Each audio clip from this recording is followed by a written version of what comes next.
Good morning, good afternoon, and good evening.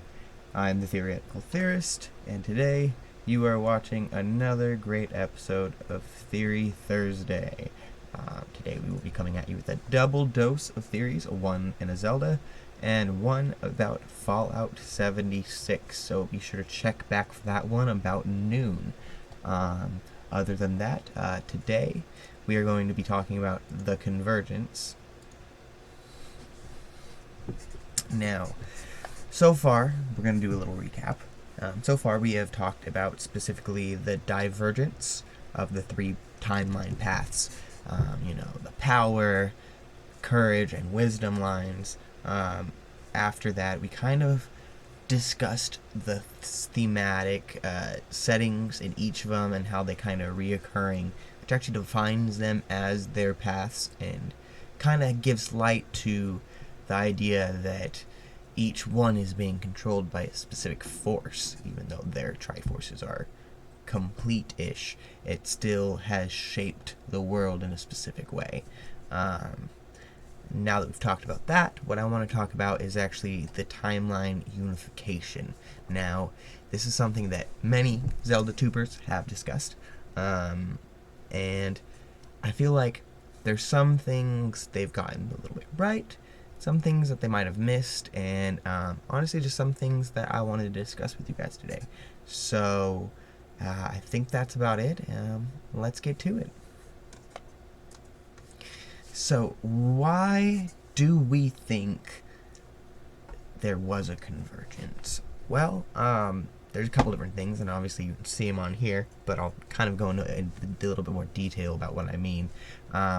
So when you're actually exploring Zelda Breath of the Wild, you do find that you will find details and reminiscent pieces from each of the respective timelines.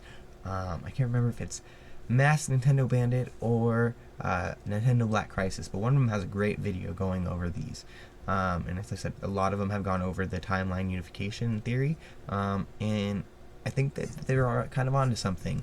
That being said, there's also some other indications, maybe some more credible than other Zelda tubers. No offense, guys. Like the statements from the studio. I'm pretty sure, 95% sure, that they've made statements along the lines of this is kind of at the end of it and outside of all those three timelines. Or, well, I guess they haven't said out then, but outside of the three timelines. And the third thing that I've kind of noticed myself is Breath of the Wild incorporates the themes from each of the timelines.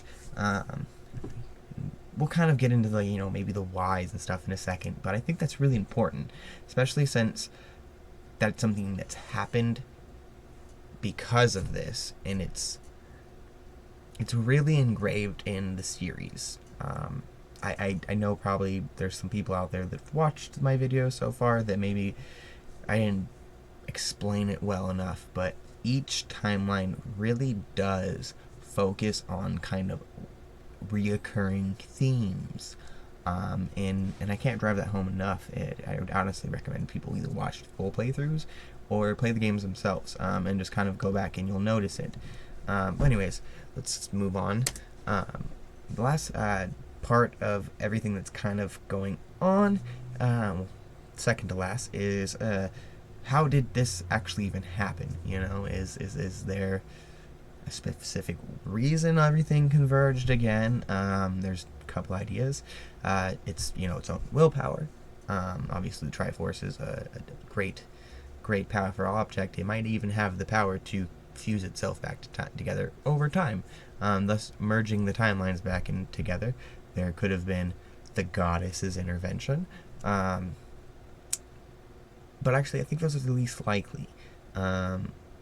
Specifically because I think that it has to do with another reoccurring theme throughout all three timelines, and that is that Link's constantly are having to put the Triforce back together, finding the pieces, and it's really engraved in the entire series.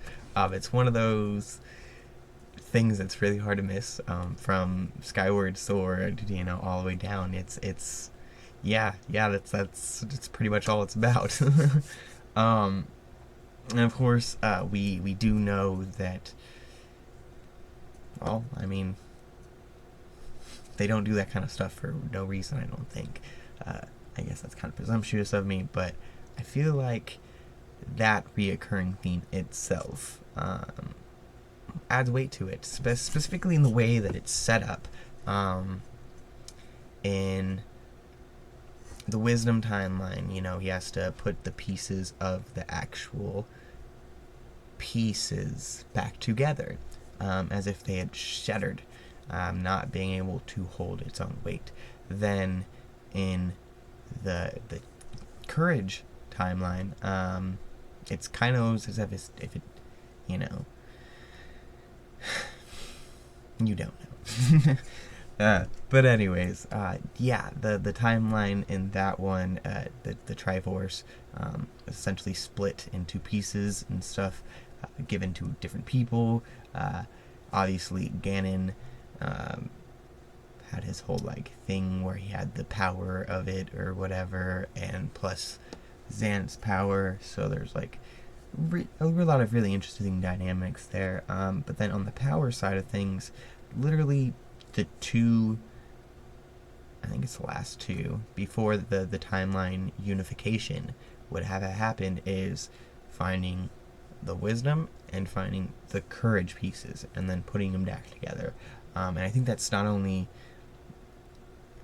physically what is happening, but it's also symbolically what is happening. In that world, they have essentially linked up with the other worlds, the Triforces, and once they're finally unified in that, because they were weakened in a weakened state when they were pulled apart, they were able to make that leap in that attachment. They pulled their timelines in together. I think that's why history is also very, very jumbled, and it's really hard to pinpoint when things happened. There's actually something other YouTubers have talked about, theorists specifically, and that's in Skyrim, where there are called dragon breaks, essentially where time happened essentially multiple times, and it happened in different ways each time, but neither is wrong. So not only did, A happen, but B happened, and they happened at the same time, even if they require the same people. It's a really interesting concept, but essentially that's what happened. Is essentially it was almost like a dragon break after effect where everything was real, but it doesn't really make sense how it was all put together. And I think that's what we're experiencing now. Last part, I swear. What's the purpose? Well, it's kind of multi-pronged.